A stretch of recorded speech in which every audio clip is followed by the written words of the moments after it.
Hello everyone, welcome back to another episode of the Revamped Founder. In this episode, we have Sven Radavics joining us. He joined his first startup in 1998. After years and years of working, he finally started to build his own startup at the age of 50, and he's working on intribe.co. This is an incredible episode. You really don't want to miss this. He's building the future of partnerships. Do enjoy this till the end.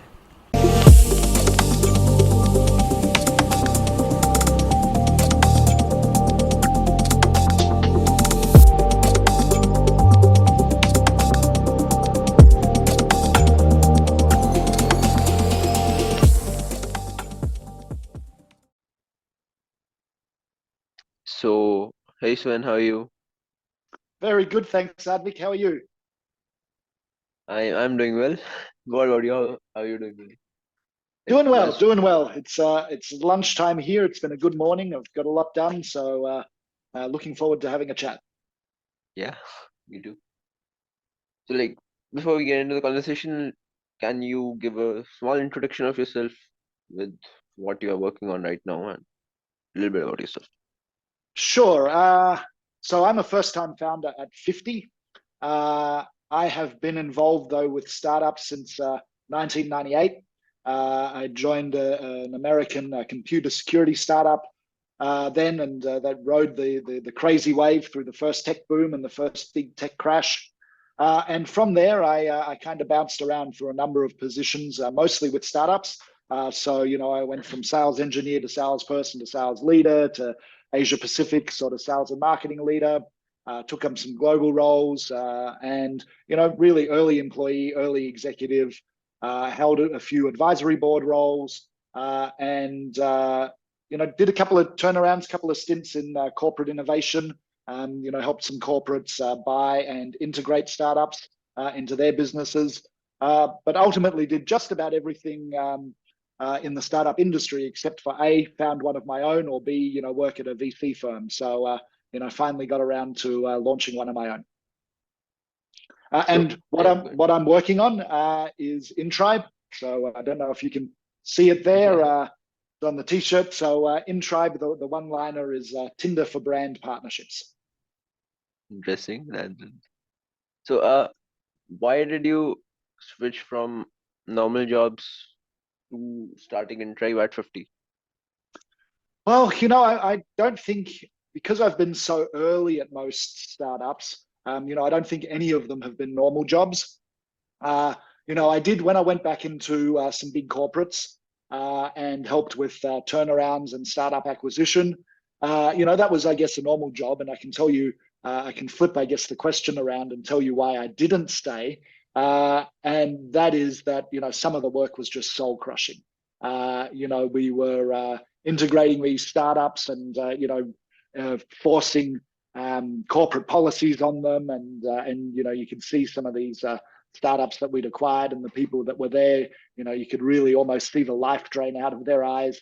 I just couldn't help it. I had to go back into startups, and then from there it was just, I'd always wanted to build my own. I didn't really decide initially to go all in. I'd started a business. I had a consulting business to help US tech startups expand internationally, mostly into Europe and into Asia.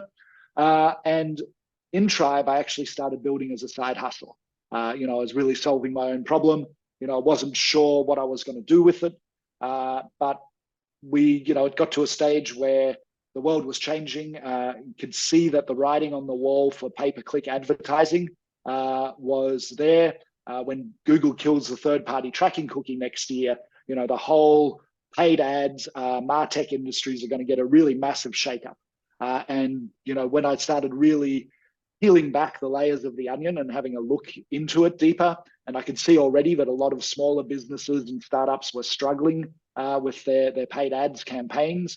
It really became clear that the world in the back half of 2024 is going to really need to diversify their marketing spend away from pay-per-click. And everybody is going to be looking for alternatives. And partnership marketing was just one of the clearer alternatives that could really fill a lot of that gap. and that's what Intribe was all about. So last year, I decided to go all in on Intribe and slowly wind down my consulting practice. And that's awesome. So do you think we'll talk about intribe in just a second, but do you think that age has been a barrier for you? Sorry, Because do you think that age has been a barrier for you? age? Yeah, I do. I guess I've seen a lot. Been involved at different levels with approximately, I think, 24 startups that I've had a hand in different positions, and that's just a lot of experience from getting involved with manufacturing. The sort of planning that goes on when you change manufacturers in China, and what that does to your sales forecasting and your revenue models. All of that stuff, even though most of the work that I've done has been sales and marketing work, but because I've had all this time at startups, I've really seen the operational impacts of all sorts of different things, and it gives you a different perspective. And so I bring all of that experience into building my own.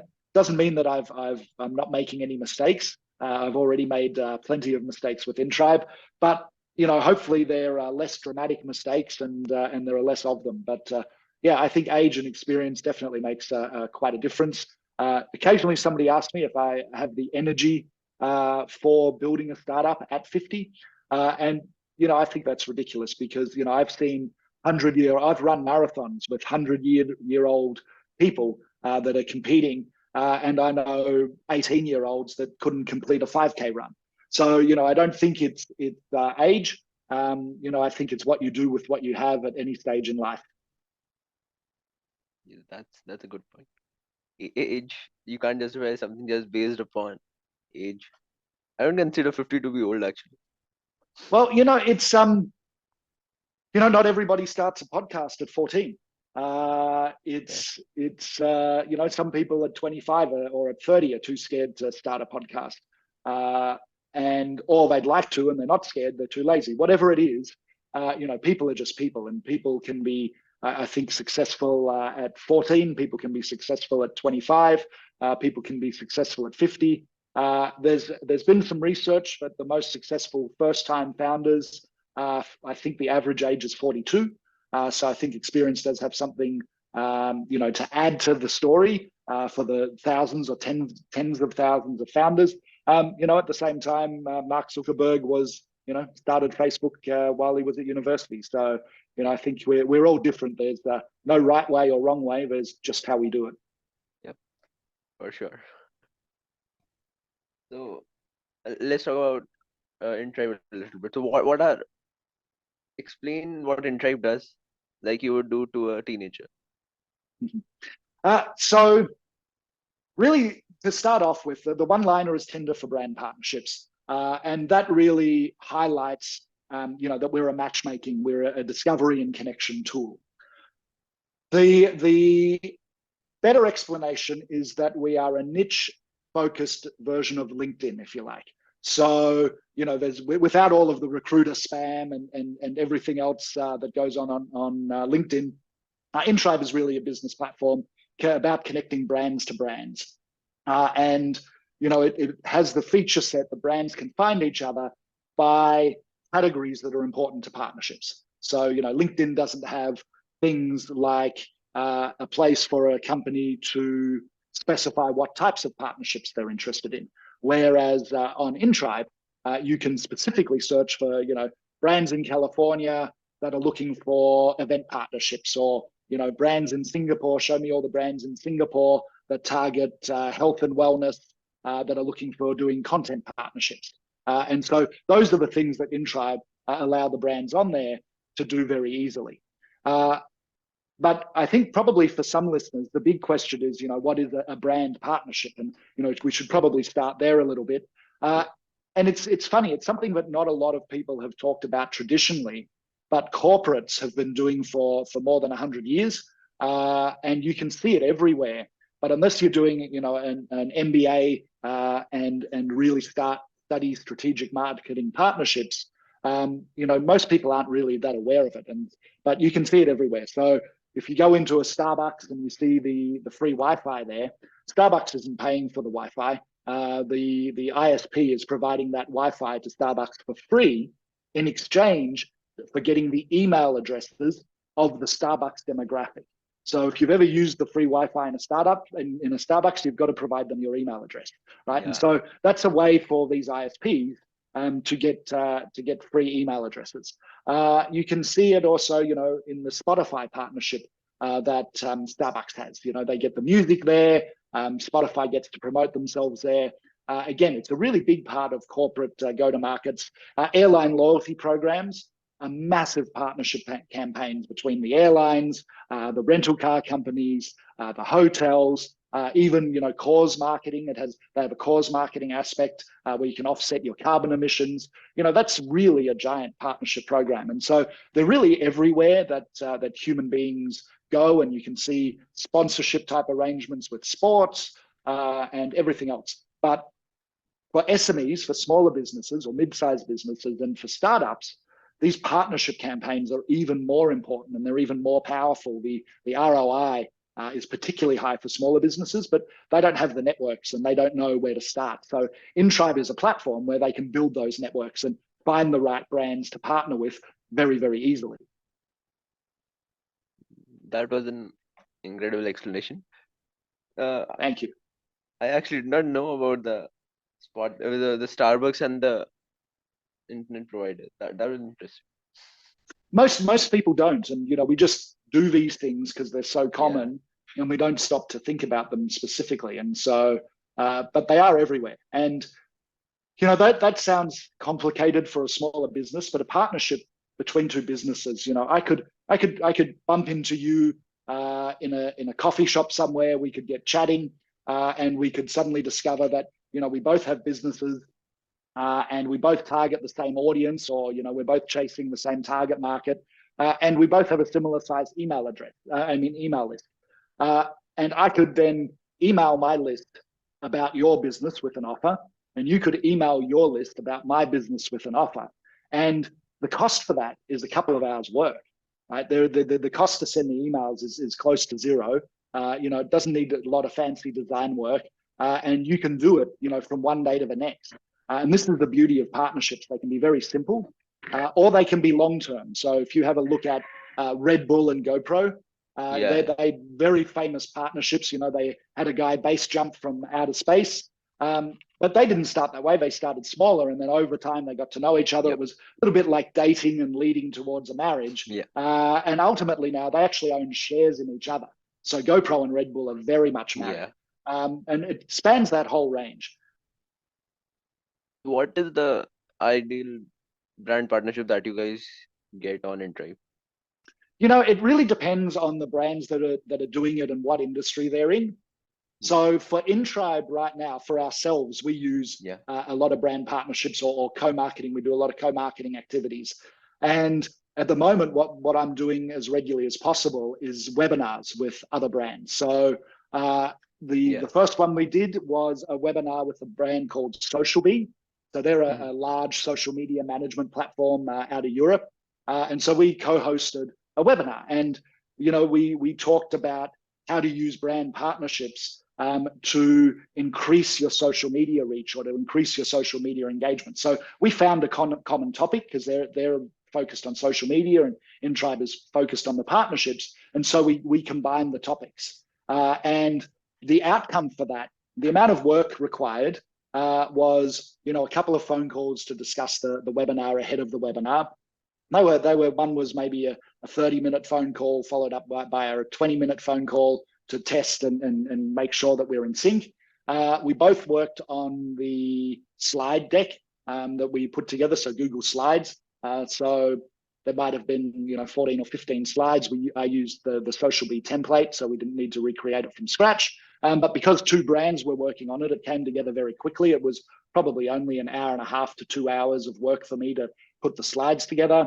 And then we both promoted it. I promoted the webinar to my email list. SocialBee promoted it to theirs. I think we did it 3 or 4 times each over the course of 2 weeks. There was promotions on social as well. And so all up, that was maybe for me about, if you include the 1 hour webinar itself, was maybe 5 to 6 hours worth of work. And I grew my email list by 310 new email subscribers, and $0 ad spend or anything else. And I got 12 signups out of that period as well, of which 5 were paid and 7 were free users. And so the ROI for 6 hours work was, extraordinary. And that's the sort of thing. So for me at the moment, these webinars are working. I've done one with Morningscore, an SEO platform, and we talked about leveraging partnerships to get backlinks. I did one just yesterday with a company called Vizsla. And Vizsla is founded by the first employee of Zoom. He's gone out and founded his own business, and it's AI-based video generation. And so, you can give it a story idea and it creates the whole story, and then we'll create a video for you. And so we talked about how to use AI for video creation for your partnership campaigns. And so, that works really well. If we were consumer products, we would do some different things. And so a lot of consumer products will do giveaways. So one of the more consistent partnerships on Intribe is a partnership between one of the brands called Espresso. They make a very sexy, actually I have one. So this is a second display for my laptop. So when I travel, I can have a second screen, and very, very nice, the slimmest and lightest display there is. So they've partnered, they do a lot of campaigns with another brand called Insured Nomads. So it's specifically travel and health insurance for digital nomads.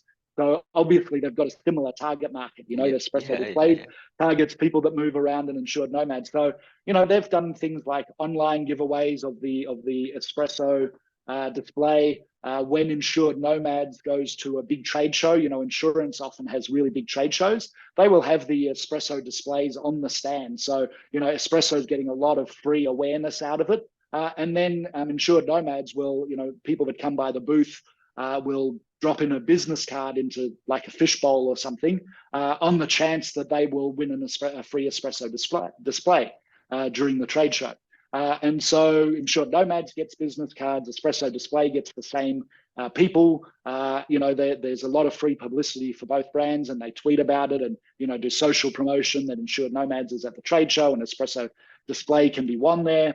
So, for consumer brands, there's that sort of thing that goes on. The other type of partnership that I've seen a lot of on Intribe is content partnerships, brands looking to do guest posts on other brands and exchange backlinks, things like that. So that's also quite common. This is an interesting topic, actually. It's really sorry. It's really limited by creativity. As a brand, you need to figure out what your problem is in marketing. Do I need more email addresses? Do I need to grow my list? Do I need to improve my SEO? Do I need more leads? And once you decide what it is you need, you can go and look and talk to other brands about how you guys can solve each other's needs, and then you work together. And generally, just by working together in partnership, you can achieve more for a lot less money. Yeah, I think not a lot of people are aware about this. Not a lot of even founders or companies are aware about this. Yeah, it's interesting. Even in the startup space, A16Z is they run a very famous podcast. They only started talking about and encouraging startups to lean heavily into partnerships either late last year or early this year. So it really hasn't been a topic for discussion until recently. Yeah, because as we see with GoPro and Red Bull, there's not a direct connection between these, and they're not even operating in the same niche. But they do target a similar audience. Yeah. People who like adventure and all those things. So high energy, high adventure. Yeah, it helps in the brand creation, brand development. Actually, it does, particularly if you are a smaller brand and you can find a way to partner with a bigger brand. You wind up, basking in their brand halo. So, and there are ways to partner with bigger brands. It's often, hard as a smaller brand, but if you can find a way to solve or meet a need for a bigger brand and you get that partnership, it can be a game changer. It can really change the growth trajectory of a smaller business. Yeah, for sure. So how do you guys make money off of this? Because when you connect to platforms, is that paid or? But you said it is completely free. So we are a freemium platform. So Yeah. brands can set up their profile on the platform for free, and they can be found. So they get some exposure, and paid users can message them, and then they can respond. But the free users can't start the message. Yep. And so for free users, it's just very simple to get set up, and it's like being on a dating app, and Yeah. just making yourself available for other people to contact you. And so paid users get a number of additional benefits. One is the paid users can, start the conversations and reach out to the other brands that are on there. They can also create campaigns that they can then invite brands to participate with. And so, really, the paid users are the ones in the driver's seat. They have the more active role. And Yeah. the free users, they get exposure. And, some free users have built some great campaigns with the brands they've met on intribe. But it's just a more passive way of engaging. So at the moment, we just have one tier at $29 a month. And we have a launch special at the moment for the first 100 paid users. They'll get 75% off for life. Yeah. On any account. So they'll be able to move up, on any tier. They'll be able to move up and down through tiers and retain their 75% discount as we add, tiers with more features. There will be some upsells, and then there are some plugins that we're looking at making in the future for Shopify, where we will take a slice of the revenue as part of Yeah. a feature. But right now, it's very simple. There's a free version and there's one paid tier. Yep. I saw it. So it's limited for the first 100 subscribers. The discount, yeah, the Yeah. 75% 75. off is the first 100. There are 52 paid users at the moment, so there's 48 spots left out of the first 100. And once that is gone, we will move to what we're calling the next 400. That will get 50% off for life on any paid tier. And so then once we get to 500 paid users, which will mean there's probably about 4,000 brands on there by that stage and 500 paid, we will then go to just the normal $29 a month pricing for that tier. And probably by that stage, we'll have a second tier as well that adds more management features and some automation / AI features. Yep. That's awesome. So I read on your in your Twitter bio or name, actually, you are raising pre-seed. How's that That's correct. going? Well, it's an interesting time to be raising capital, that's for sure. Yeah. It was actually quite odd. I needed to be careful on Twitter a couple of weeks ago. So I actually closed 2 angel investors the same week where Silicon Valley Bank collapsed. And so, there was obviously a lot of stress and a lot of doom and gloom that week. And just completely randomly, I'd been working on closing these deals for a while, but they closed and wired the money that week. And it was like, you can't explain it, but I couldn't tell anybody. Normally on Twitter, I've got, such a great group of friends and a bit of, a bit of a cheer squad. We all sort of cheer at each other's success. And normally any other week I would have shared that. And this time around, I just had to keep quiet because, people were really having a hard time. So so overall, my pre-seed is raising 500K on a safe with the $2.5 million cap and a 20% discount. Let's talk about the SPV thing. What happened there actually? Did it affect you? Were you banking with the SPV too? No, I bank with Mercury, who I absolutely love, and Mercury already had, I think, $1 million to $2 million FDIC insurance. So they had much more than that minimum 250K. Yeah. They've actually increased that now to 5 million.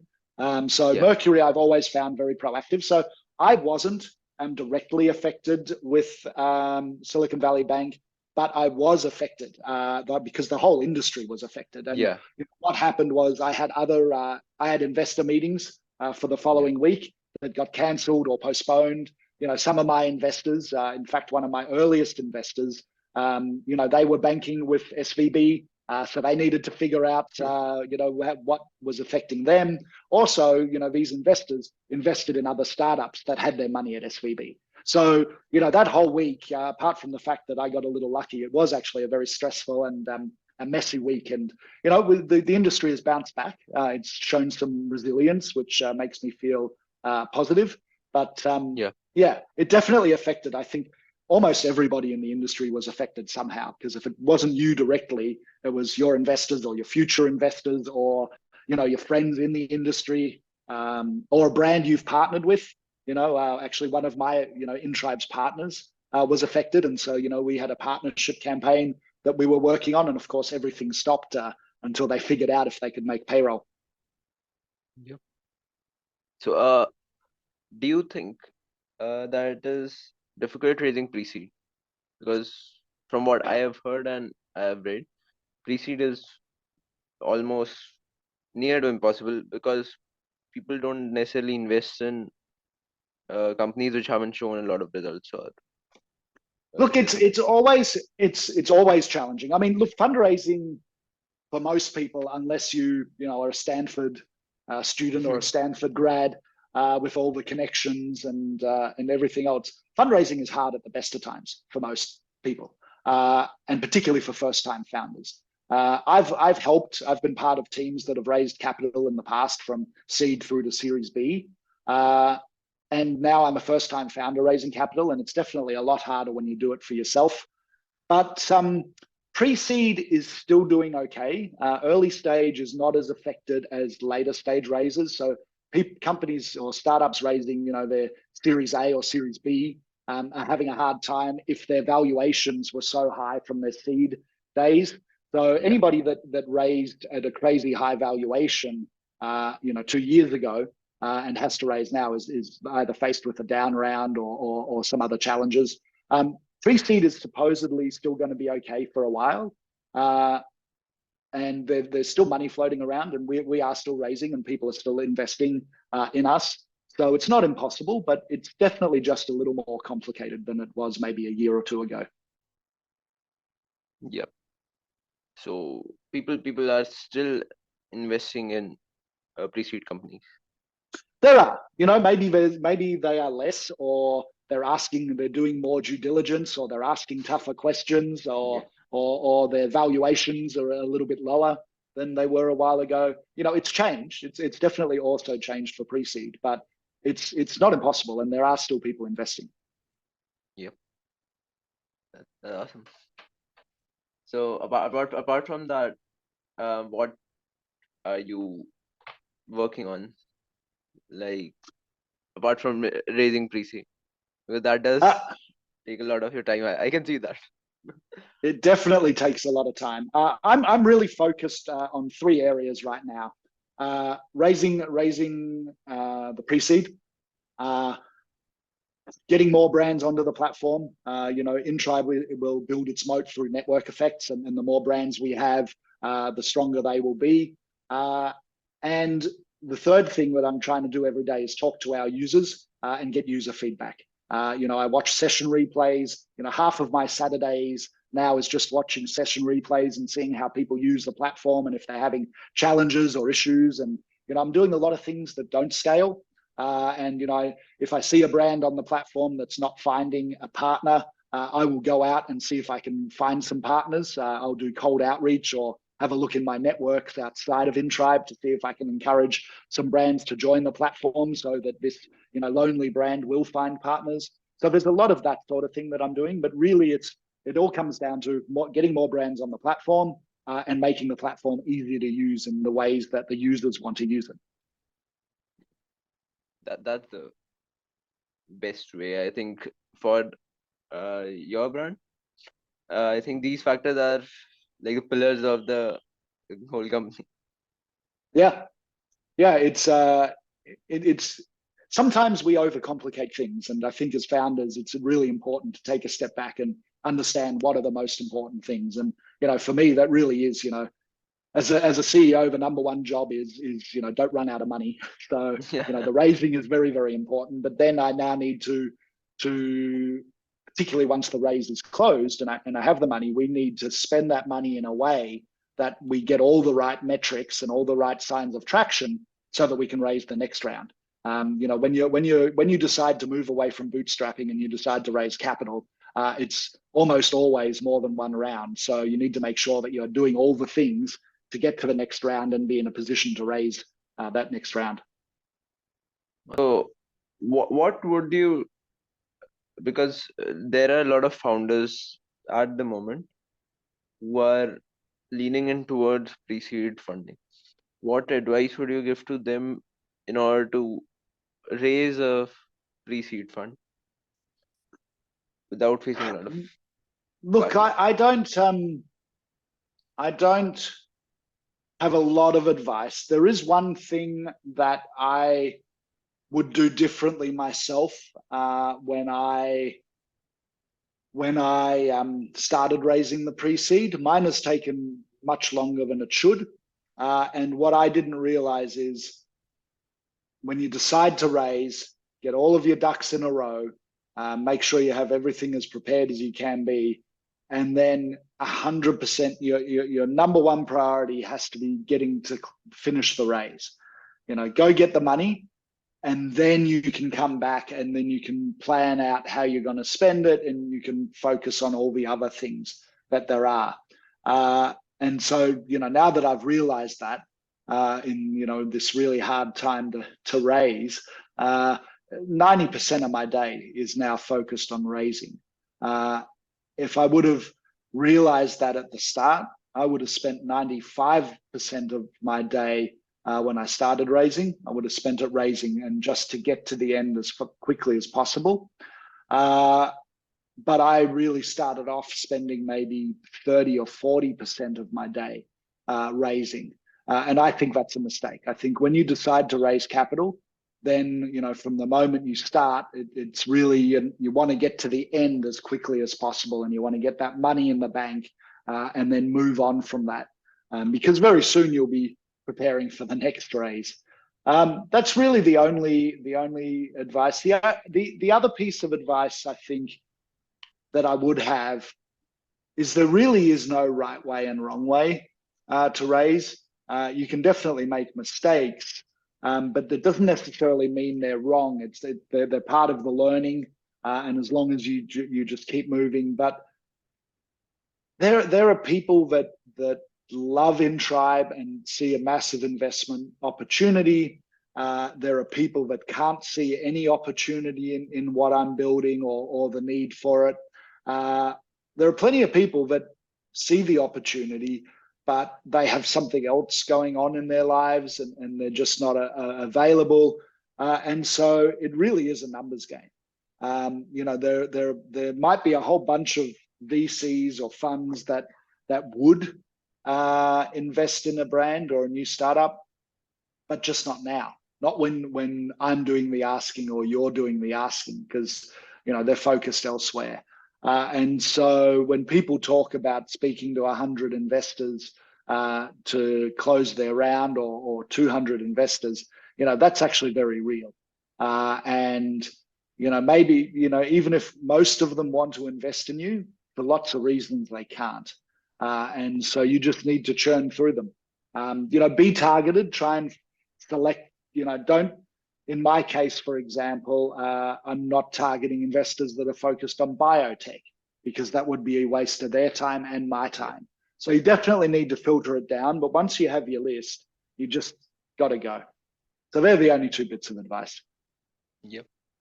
So like you mentioned in the starting that some people have told you that you might not have the energy to run a startup and all those things. So did you face this problem while raising money?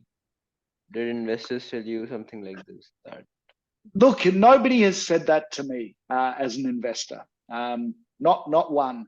Now they may be thinking it when yeah, I'm, when the meeting is over, or they may have internal conversations. So I haven't heard it about me. I've had a couple of people ask me the question, do you have the energy, at this stage in my life? And I do.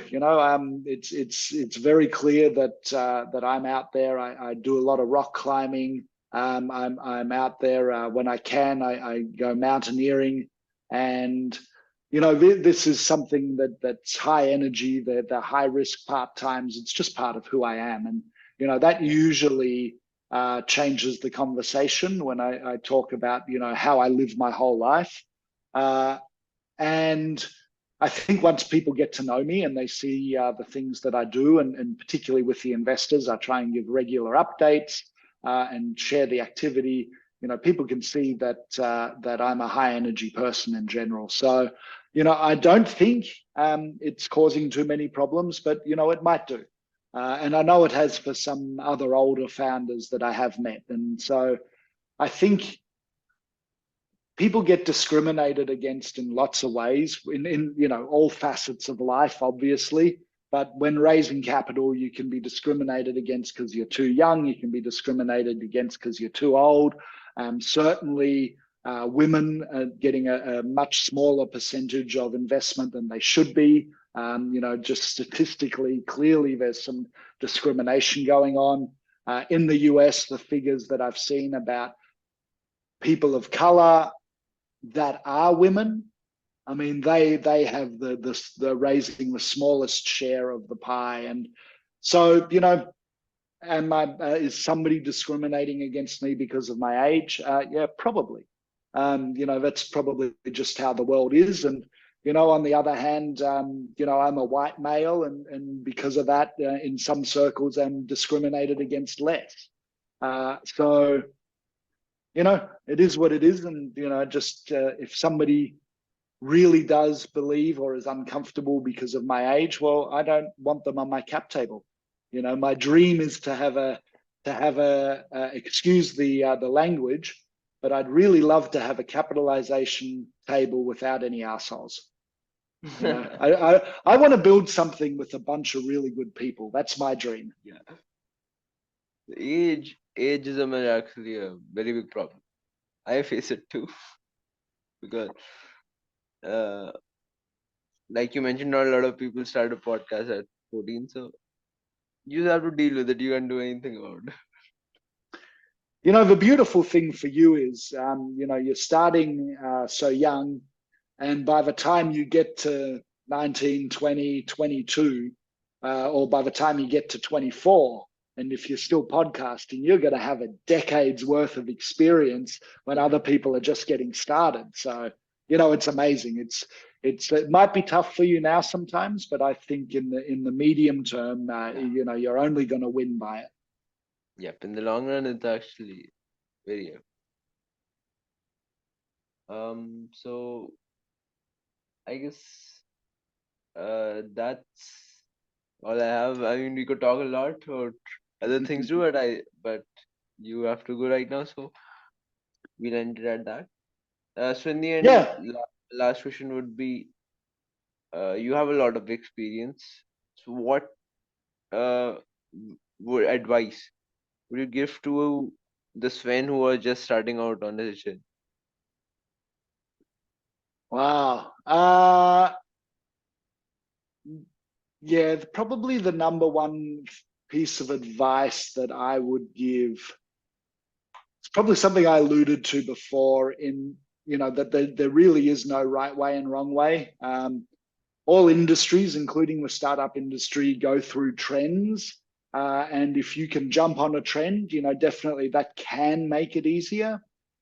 But at the same time, there have been people that have been really successful and companies that have been really successful that have just gone against the trend and against the flow. And so again, I come back to there's no right and wrong. Don't get caught up reading these startup guides and these playbooks and take them as gospel. They're not the word of God. They're not. These startup playbooks are not written in stone. If you think you have a better idea, test it out. I think the most important thing is activity, and activity will breed success.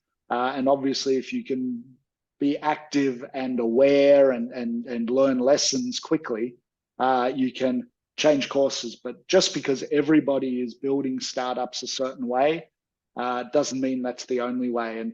And I can really give you an example of this that I think highlights it. And it comes from Twitter, which is where we met. And on Twitter, you will see kind of in the startup industry, you'll see two types of camps, two camps on Twitter with founders. You have the bootstrappers that basically say bootstrapping is the only way. And they talk about all things bootstrapping, and they sneer at founders that raise capital and etc. And then you've got the people that raise capital, and obviously you've got the Silicon Valley legends, and then the way they talk and tweet, you're not a startup founder unless you've raised millions in capital. And that's not entirely accurate either. You can be a bootstrapper and be incredibly successful because there's some amazing examples out there. And you can be a founder that raises, $100 million and be incredibly successful.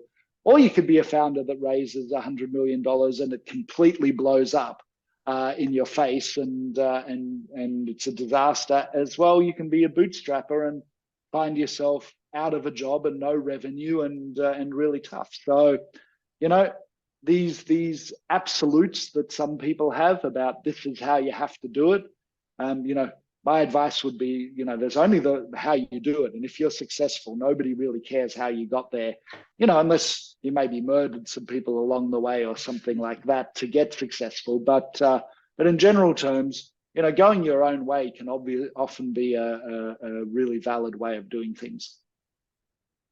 So correct me if I'm wrong, but I've said this a couple of times to other guests too, and this is what I believe, that the reason why building a startup is difficult, unlike other jobs or other tasks, is because there's no set path.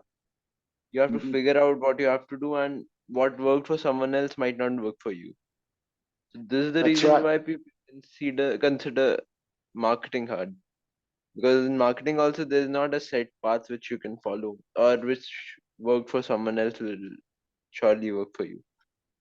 Do you think this is? Yeah, I think you're spot on. There are things in marketing that you can emulate and follow a playbook, and you can be successful by doing it until something changes.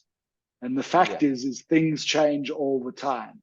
And people for the longest time, brands spent millions of dollars on television commercials as their primary marketing spend, and social media and digital ads pop up, and overnight everything changes. And the brands that moved quickly and learned lessons and adopted and understood the change, they did well. Those that just kept doing things because everybody else was doing it, they found it, harder. So, I think you're right. And sometimes things work for a period of time, and copying another behavior or a playbook can be a shortcut, as long as your whole go-to-market isn't just following one playbook after another. You can fill gaps with playbooks, but still, look at the data, look at what's going on, take risks, run experiments. Yep, that's the correct way to go about it.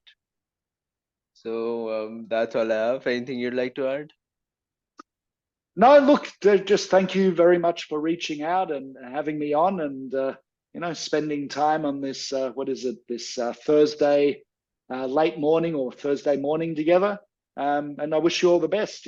Keep doing what you're doing. I think it's awesome. Yep. I just